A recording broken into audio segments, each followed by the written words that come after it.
रावण की मौत के बाद शूर्पणखा का क्या हुआ?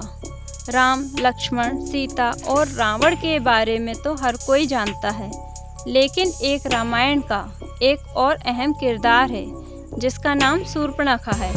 कहा जाता है कि अगर शूर्पणखा ना होती तो रामायण भी नहीं होती, क्योंकि रामायण का पूरा युद्ध लक्ष्मण द्वारा शूर्पणखा की नाक काटे जाने के बाद ही शुरू हुआ था। शूर्पणखा के बारे में बहुत कम जानकारी मिलती है।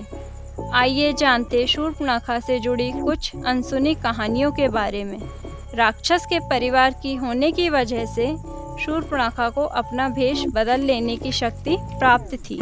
वो अपने चेहरे के रंग के साथ साथ अपनी आवाज़ भी बदल लेती थी। वाल्मीकि जी के अनुसार शूर्पणखा का रंग रूप बहुत ही डरावना था। शूर्पणखा ने अपने पसंद के व्यक्ति से विवाह किया था। शूर्पणखा के पति का नाम विद्युज्जीवा था और वो राजा कालकेय का सेनापति था। कालकेय के साथ हुए युद्ध में रावण ने विद्युज्जीवा को मार डाला था। उसका भाई ही उसके दुर्भाग्य का कारण बना। पति की मौत के बाद शूर्पणखा ने अपनी पूरी जिंदगी लंका और दक्षिण भारत के जंगलों में बिताई। वो कुछ दिनों के लिए अपने रिश्तेदारों खर और दूषण के साथ भी रही।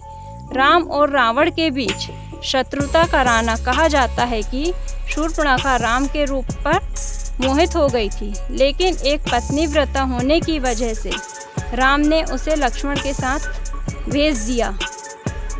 लक्ष्मण भी एक पत्नीव्रता थे, इसलिए उन्होंने भी शूर्पणखा को अपनाने से इनकार कर दिया।